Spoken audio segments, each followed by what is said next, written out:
You and I have paid sick leave. My crew has paid sick leave. Why don't these railway workers deserve paid sick leave?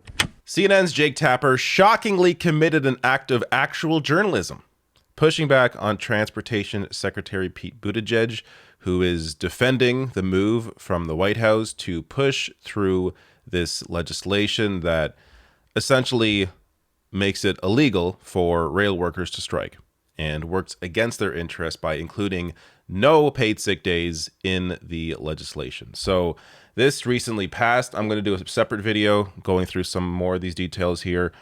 But Biden signs rail agreement into law, thwarting strikes. So there's a lot more to go on around, the Senate votes, the House votes, and a little of the controversy among that.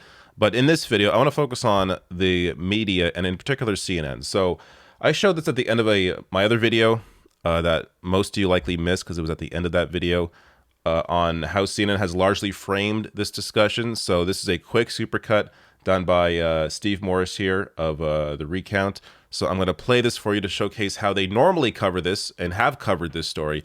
And then I'll contrast that with how Jake Tapper had a surprisingly solid discussion or debate with Pete Buttigieg. A rail strike is one of the most disruptive and expensive things that can happen to an economy. A rail shutdown or strike would disrupt supply chains. A strike means food prices could skyrocket. Many experts are saying would be an economic catastrophe. That could mean a big shortage and massive price hikes. Even gas prices could increase. And it also could cost the economy $1 billion within the first week. That would cripple the economy. I'm not setting aside the concerns of your members, but are you and your members willing to stop the rails, in effect, and accept those costs to the U.S. economy? Do you believe a strike is worth it if it cripples the U.S. economy and costs up to $2 billion a day? More than $2 billion per day. Is it worth it? And on top of all of that, the holidays are right around the corner. It's a little less than a month right before Christmas here. Especially right before the holidays. President Biden warning if that happened, it would devastate the economy if we had a strike like that. So joining me now to talk about this and a lot more is Bank of America. It's Brian Moynihan, Chairman and CEO, one of the biggest banks in the world. Yes, let's bring on the Bank of America's CEO to discuss how this affects the economy and how it's the workers' fault. Like, from the guests, like CEO here, to the framing of the discussion about how it's the workers' fault if there is an impact on the economy. The entire framing, largely from CNN and from other corporate outlets, have been to blame the workers if there's going to be a strike or if they would allow them to strike, as opposed to maybe putting the onus on the business class and on the White House to put some actual sick days into the legislation. We're talking about people that work crazy hours, have a very tough job. Not giving them a single sick day, they have to use their vacation days if they're out sick, is completely insane. But that is how this is normally covered because, of course, these are massive corporations. CNN, massive corporation. Same with NBC, same with Fox News. They all have this perspective by default. For them, that is the status quo. That is normal. So it's not even like, to them, they aren't even really taking a position. They just see this. This is, of course, the normal way to discuss this issue is viewing this from a pro-corporate perspective. But oftentimes, I think a lot of these hosts don't even really realize it because and people will claim that they do. Some, I'm sure, are aware. But understand, it's in the hiring process. They're not going to hire somebody who is largely critical of capital. They're going to hire someone who toes the line.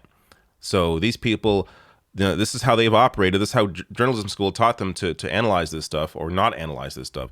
So that's how they always take on this pro-capital perspective. But let me show you now. Shockingly, Jake Tapper. Before I even do that, just quickly here, this is what Jake Tapper is normally known for. This is, there are countless examples of stuff like this. This is from 2018. This is a big one. That's why I bring it up. Jake Tapper's flawed happy fact check Friday on Medicare for all widely condemned.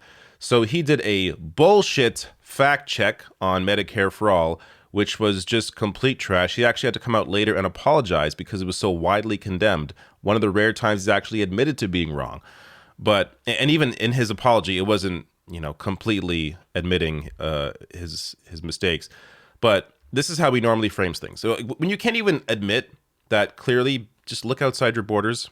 A universal system, like a single payer system, is much better, would be better for everybody. And yay's on the mind. And yes, it may negatively impact the richest in society because they have to pay more taxes, but everyone else, yes, while paying more taxes, would be paying a lot less or a lot less than what they normally pay to a private insurer. Anyways, that's a whole other discussion. But that's how Jake Tapper normally frames these debates, but from, again, a pro-corporate perspective. But let's take a look now, if I can swap this out for this video, at his discussion here. Actually, let me go small. There we go. With Pete Buttigieg. So I may pause this throughout. Let's watch. Without question, the shutdown would have been devastating to the American economy, and I think everybody out there is glad that it has been avoided. But the question is, these rail lines, they're making billions of dollars. Profits are up for all of them, quite a lot in some cases. You and I have paid sick leave. My crew has paid sick leave. Why don't these railway workers deserve paid sick leave? Okay, I got to pause here because this already we are in a territory that Jake Tapper never touches.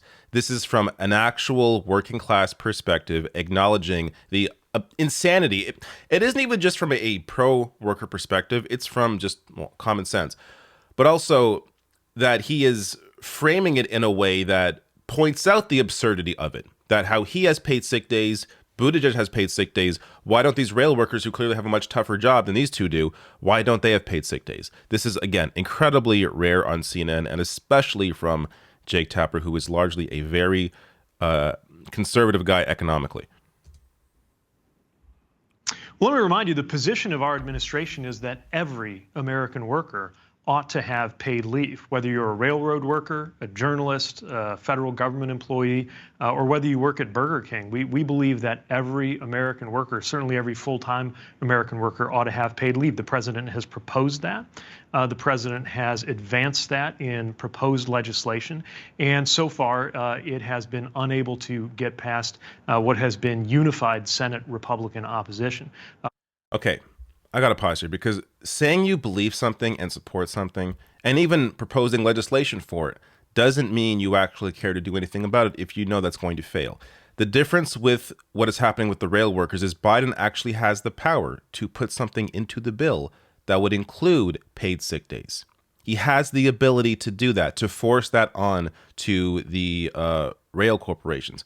And he is unwilling to do that, yet he will force this contract onto the workers without the paid sick days. So in this case, Biden actually has the power to do something here with Democrats, and he is not doing it. That is the main difference here. You can't now, in this case, and I'll get to this in my other video on this whole story, you can't blame Republicans for this. Yes, they also voted against it, but you can't blame them here because Democrats actually have the full control and ability to include the paid sick days, and they did not do that. We are going to continue to press for that. Again, not just picking and choosing one sector over another, but based on the basic idea that every single American worker ought to have paid leave, just like you have in pretty much every country in the world. Right, but for now, right now, the tentative agreement that was reached at the bargaining table between union leaders and companies contains provisions like this pay raise and other improvements. Right. I get it, but saying that they ought to have paid sick leave and then getting in there and saying to the Warren Buffetts of the world, give these guys paid sick leave, or the White House is going to make you guys out to be the bad guys, and you're going to be the ones that are forced to blink after your reputations take a number of hits. That's a different matter. We've heard from multiple union workers who feel like the Biden administration has let them down. Gabe Christensen, a freight railroad brakeman who lives in Nevada, he told CNN, quote, "Here we have someone," meaning Biden, "who touted themselves as the most labor-friendly president for many decades, and he basically just betrayed us. There really is no difference between Democrats and Republicans anymore. They're just feeding corporate greed," unquote. This is incredible that he would bring up this quote from an actual rail worker. Now, I have to question the motive here because, again, this doesn't normally happen on CNN. The new owner at CNN, their goal, at least his stated goal is to try and make CNN more straight news and less about commentary and opinion. So, and many took that, and some of the firings have indicated this, that it would mean that they would lean in a more Republican direction. And in some cases that is true. There's examples of that. But it's possible that's also motivating this kind of coverage as well. as opposed to just taking the typical Democratic line of siding with corporations here in their perspective. Tapper here is actually pushing back on their narrative with some actual facts from an actual real position, as opposed to a made-up position that is normally brought up by the Republicans. Because that's how normally you have these hosts. That's how they normally combat Democrats, is they will do the both sides thing. This is what the GOP is saying. This is what the Democrats are saying. And both sides are usually saying a different version of a pro-corporate position. But here you have the real position, the real opposition to the bill being discussed. And this is fantastic to see. You say to Gabe Christensen? Well, if you don't think there's any difference, you should look at the difference between this president, who has advanced good-paying jobs, who has made sure the National Labor Relations Board is able to do its job, who has put in the first card-carrying union member to be labor secretary in a generation. It is worth noting that Buttigieg is correct on that. It's worth pointing that out. That is a good defense from his side, from his perspective here, to bring that up. But that also doesn't excuse what has happened in this situation. Support union jobs. And again, continuing to press the case for paid leave for every single American in every single job in this country. What does it mean to press the case if you're not willing to actually go to these billionaires and say, how on earth can you sleep at night not letting your railway workers have paid sick leave, which is just like that? I mean, that's not an extravagant benefit, paid sick leave. You get sick, you get to take a few days off. They don't have that. So I got to also push back just briefly, because Tapper here is of course exactly right, but you can apply his exact same argument here to healthcare.